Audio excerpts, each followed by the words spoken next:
নমস্কার বন্ধুরা, আশা করি সকলেই ভালো আছেন এবং আগামী দিনে যাতে আপনারা ভালো থাকেন, সুস্থ থাকেন সে আশা করে আমার এই চ্যানেলের মাধ্যমে বিভিন্ন প্রকার রোগ ও তার হোমিও ওষুধ সম্বন্ধে ভিডিও আপলোড করে যাচ্ছি।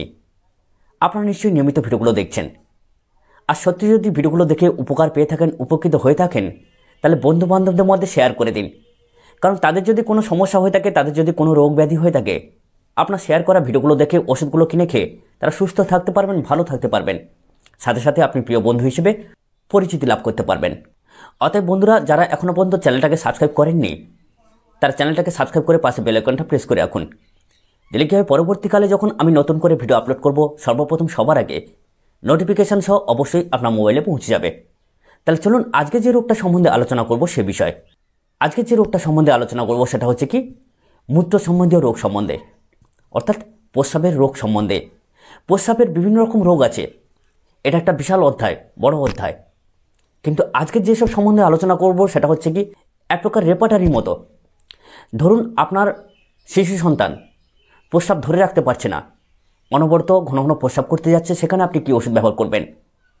ধরুন একটা শিশু ভূমিষ্ঠ হওয়ার পরে তার প্রস্রাবটা হঠাৎ করে বন্ধ হয়ে গেল, সেখানে কী ওষুধ ব্যবহার করবেন?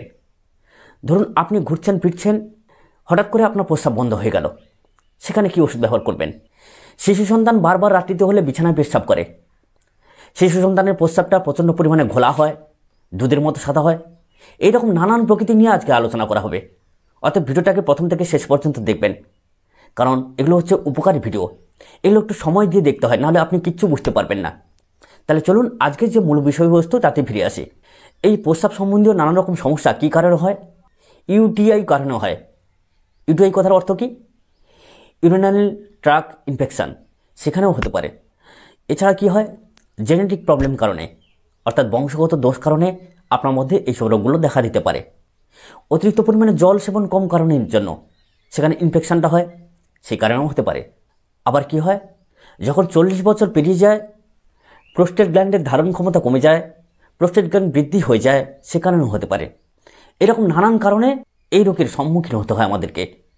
যাই হোক, আজকের বিস্তারিত আলোচনা করব কোন লক্ষণের ভিত্তি করে আপনারা কী কী হোমিওপ্যাথি ওষুধ ব্যবহার করবেন। তাহলে চলুন, প্রথম যে ওষুধটার কথা বলবো সেটা হচ্ছে অ্যাকোনাইট। যদি কখনো দেখেন যে আপনার শিশু সন্তানরা ভূমিষ্ঠ হওয়ার পরে, জন্ম নেওয়ার পরে হঠাৎ করে প্রস্রাবটা বন্ধ হয়ে গেছে, সেখানে আপনি ব্যবহার করবেন অ্যাকোনাইট। অ্যাকোনাইট আপনি 2 ঘন্টা অন্তর ব্যবহার করতে থাকুন, দেখবেন 4-5 বার ব্যবহার করার পরে আপন নিয়মে আপনার শিশু সন্তান প্রস্রাব করতে শুরু করবে, কোনো চিন্তার কারণ নেই। যদি কখনো বয়স্ক ব্যক্তিদেরও ওই রকম হয়ে থাকে যে আপনি ঘুরছেন ফিরছেন, হঠাৎ করে একদিন আপনার প্রস্রাব বন্ধ হয়ে গেল, সেখানে আপনি অ্যাকোনাইট ব্যবহার করুন, ঘন্টায় ঘন্টায় ব্যবহার করুন, দেখবেন আপনি সুস্থ হবেন, একদম সমূলে সুস্থ হবেন। যদি দেখেন যে আপনার শিশু সন্তান প্রতি রাত্রে বিছানায় প্রস্রাব করে, সে মনে করে আমি বাইরে প্রস্রাব করছি, কিন্তু যখন সে ঘুম থেকে জাগ্রত হয়, নিদ্রা থেকে জাগ্রত হয়, সে বিছানায় শুয়ে আছে, তাকে যদি আপনি জিজ্ঞাসা করেন, সে এই কথাই বলে যে সে বাইরে প্রস্রাব করছে মনে করে, কিন্তু জাগ্রত হয়ে দেখে সে বিছানায় প্রস্রাব করছে। তাহলে সেখানে আপনারা কী ব্যবহার করবেন? ক্রিওজোট। ক্রিওজোট 30 নিচ্ছি, সকাল দুপুর সন্ধ্যা, সকাল সন্ধ্যা, দিনে 2-3 বার করে ব্যবহার করুন, দারুণভাবে উপকার পাবেন।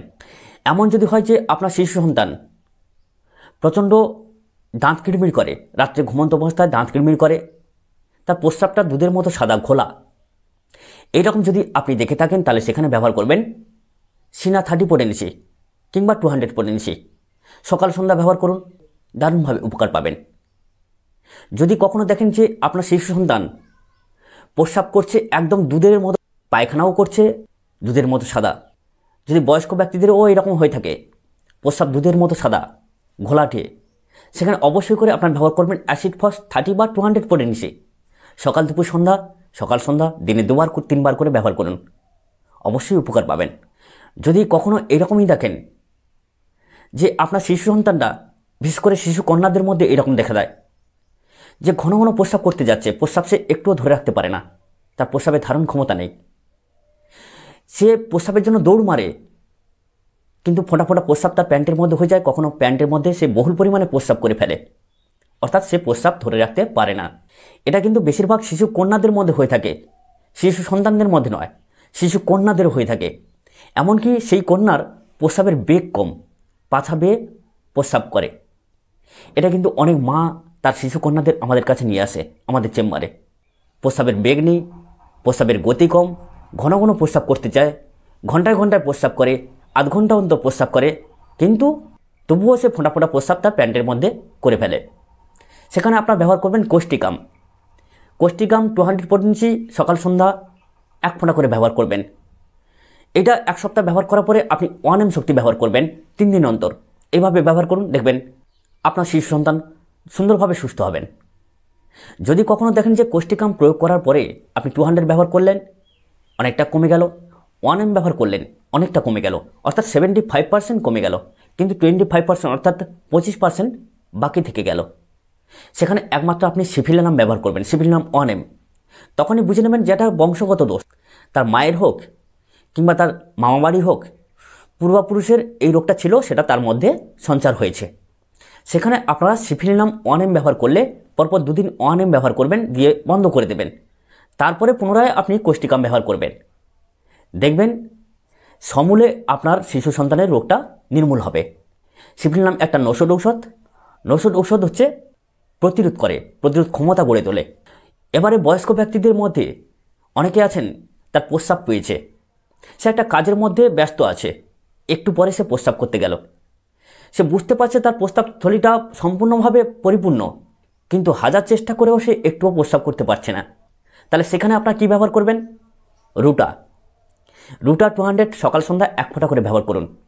যদি কখনো দেখে থাকেন যে প্রস্রাব পেয়েছে কিন্তু একটু দেরিতে গেলে হাজার চেষ্টা করেও সে 1 ফোঁটা প্রস্রাব করতে পারে না, সেখানে অবশ্যই করে রুটা কাজ করে, দারুণভাবে কার্যকরী। রুটা 200 পটেন্সি সকাল দুপুর সন্ধ্যা কিংবা সকাল সন্ধ্যা দিনে 2-3 বার করে ব্যবহার করুন। এই রোগটা আপনার সমূলে নির্মূল হবে। বয়স্ক ব্যক্তি হোক আর শিশু সন্তান হোক, শিশু কন্যা হোক, যেসব ব্যক্তিরা প্রস্রাব ধরে রাখতে পারে না, সামান্য প্রস্রাব তার থলিতে জমলে প্রস্রাব করতে হয়, বারবার প্রস্রাব করতে যেতে হয়, বিছানায় ও প্রস্রাব করে ফেলে, প্রস্রাবের ধারণ ক্ষমতা নেই, সঙ্গে প্রস্রাবে অল্প বিস্তর জ্বালা থাকে, তাহলে এইরকম যদি আপনারা দেখে থাকেন যে প্রস্রাবের জ্বালা যন্ত্রণা আছে, প্রস্রাব ধরে রাখতে পারে না, প্রস্রাবের ধারণ ক্ষমতা কম, বারবার প্রস্রাব করতে যেতে হয়, সেখানে অবশ্যই করে রাস অ্যারোমেটিক 30 বা 200 পটেন্সি সকাল সন্ধ্যা 1 ফোঁটা করে ব্যবহার করুন, দারুণভাবে উপকার পাবেন। যে কোনো বয়সের ব্যক্তিরা এই ওষুধটাকে ব্যবহার করতে পারেন, দারুণভাবে উপকার পাবেন। যদি কখনো দেখেন যে শিশু সন্তানের প্রস্রাবটা প্রচণ্ড পরিমাণে গ্যাস, দুর্গন্ধযুক্ত, সে যে প্যান্টটা পরিধান করে সেই প্যান্টটা প্রচণ্ড পরিমাণে দুর্গন্ধ, অর্থাৎ 2-4 ফোঁটা প্রস্রাব পড়লে বা বিছানায় প্রস্রাব করলে প্রচণ্ড পরিমাণে দুর্গন্ধ ছড়ায়, এইরকম যদি কখনো দেখতে পান, তাহলে সেখানে আপনারা ব্যবহার করবেন অ্যাসিড বেঞ্জো 30 বা 200 পটেন্সি সকাল সন্ধ্যা ব্যবহার করুন, দারুণভাবে উপকার পাবেন। সঙ্গে যদি তার হাত পা যন্ত্রণা থাকে, যদি রাত হলে হাত পা যন্ত্রণা হয়, দিনের বেলা হাত পা কনকন করে, সেখানে অবশ্যই করে অ্যাসিড বেঞ্জো ব্যবহার করবেন, মন্ত্রের মতো উপকার পাবেন। যদি এইরকম দেখেন প্রস্রাবে প্রচুর পরিমাণে দুর্গন্ধ, প্রস্রাব করতে গেলে সে কান্নাকাটি করে, যন্ত্রণা অনুভব করে, জ্বালা অনুভব করে, সেখানে অবশ্যই করে ব্যবহার করবেন অ্যাসিড নাইট্রিক। অ্যাসিড বেঞ্জোতে কী হয়, প্রস্রাবে জ্বালা থাকে না, অ্যাসিড নাইট্রিকে প্রস্রাবে জ্বালা থাকে। এই পার্থক্যটা আপনারা কিন্তু বুঝে নেবেন, গুলিয়ে ফেলবেন না। একই প্রকার লক্ষণ, শুধু কী হবে, অ্যাসিড নাইট্রিকে ও প্রস্রাবে গন্ধ থাকে, অ্যাসিড বেঞ্জোতেও থাকে। অ্যাসিড নাইট্রিকে প্রস্রাবে জ্বালা থাকে, অ্যাসিড বেঞ্জোতে প্রস্রাবে জ্বালা থাকে না। তাহলে প্রস্রাবের দুর্গন্ধ সবটাই থাকবে। প্রস্রাবে জ্বালা থাকলে অ্যাসিড নাইট্রিক, প্রস্রাবে জ্বালা না থাকলে অ্যাসিড বেঞ্জো। সঙ্গে যদি হাত পা যন্ত্রণা কনকন করে, তাহলে সেখানে অ্যাসিড বেঞ্জো মহৌষধ 200 পটেন্সি সকাল সন্ধ্যা ব্যবহার করুন, দারুণভাবে উপকার পাবেন। যদি কখনো কোনো শিশু সন্তান কৃমিজনিত কারণে প্রতি রাত্রে বিছানায় প্রস্রাব করে, সেখানে কি ওষুধ ব্যবহার করবেন? ধরুন আপনার শিশু সন্তান দেখলেন কৃমির জন্য রাত্রে জ্বালাতন করে, কান্নাকাটি করে, মলদার চুলকায়, মলদার ফাঁক করে দেখলেন যে অনেক পরিমাণে কৃমি বেরিয়ে আসে। এইরকম প্রচুর শিশু আছে, যেসব শিশুদের রাত্রি হলে কৃমির প্রকোপ বেড়ে যায়, কৃমিগুলো বেরিয়ে আসে, সাথে সাথে রাত্রে করে বিছানায় প্রস্রাব করে, সেখানে অনেকে সিনা ব্যবহার করে থাকেন। আমি বলছি আপনারা সাইলেশিয়া ব্যবহার করবেন। আপনারা সাইলেশিয়া 200 পটেন্সি দিনে 2 বার করে ব্যবহার করুন, 1 বার করে ব্যবহার করুন, কিংবা 1 M শক্তি 3 দিন অন্তর ব্যবহার করুন। রোগের প্রাবল্য অনুসারে অবশ্যই করে সুস্থ হবেন। একটা জিনিস জানবেন, আমাদের ফোঁড়া হোক কি কোনো জায়গায় কেটে গিয়ে ইনফেকশন হোক, সে জায়গায় শুকোতে যদি রস হয়, পুজ হয়, শোকাতে সক্ষম কিন্তু সাইলেশিয়া। ইনফেকশন নষ্ট করে সাইলেশিয়া। আমাদের মাইগ্রেনে যদি কখনো সর্দি জমে গিয়ে ইনফেকশন হয়, সেখানে কিন্তু আমরা সাইলেসিয়া ব্যবহার করে থাকি। অর্থাৎ আমাদের যদি কৃমিজনিত কারণে ইনফেকশন হয়ে গিয়ে থাকে, তাহলে সেই ইনফেকশনটাকে নষ্ট করতে সক্ষম কিন্তু সাইলেসিয়া।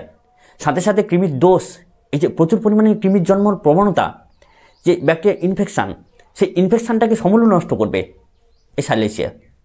তাহলে কৃমিজনিত কারণে যদি প্রতি রাত্রে আপনার শিশু সন্তান বিছানায় প্রস্রাব করে থাকে, সেখানে সাইলেসিয়া ব্যবহার করবেন, দারুণভাবে উপকার পাবেন।